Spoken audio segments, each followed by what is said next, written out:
চরভদ্রাসনে শীতের দাপট, ফুটপাতের পুরানো কাপড়ের দোকানে মানুষের ভিড়।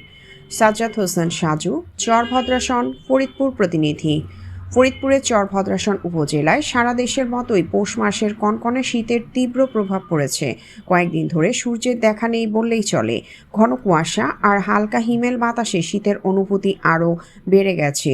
সকাল ও সন্ধ্যায় শীতের তীব্রতায় স্বাভাবিক জনজীবন ব্যাহত হচ্ছে। শীত বাড়ার সঙ্গে সঙ্গে গরম কাপড়ের চাহিদা বেড়েছে। তবে নতুন কাপড় কেনার সামর্থ্য না থাকায় নিম্ন আয়ের ও খেটে খাওয়া মানুষজন ভিড় করছেন ফুটপাতের পুরানো কাপড়ের দোকানগুলোতে। উপজেলার সদর বাজার সহ বিভিন্ন গুরুত্বপূর্ণ সড়কের পাশে এসব দোকানে সকাল থেকে রাত পর্যন্ত ক্রেতাদের ভিড় লক্ষ্য করা যাচ্ছে। ফুটপাতের এসব দোকানে 200 থেকে 500 টাকার মধ্যে সোয়েটার, জ্যাকেট, কম্বল ও শিশুদের শীতের পোশাক পাওয়া যাচ্ছে।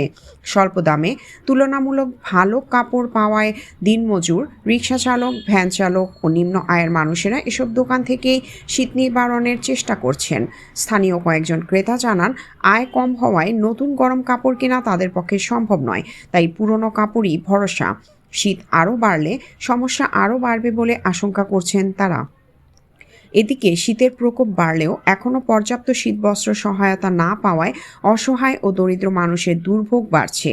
দ্রুত সরকারি ও বেসরকারি উদ্যোগে শীতবস্ত্র বিতরণ জোরদার করার দাবি জানিয়েছেন এলাকাবাসী।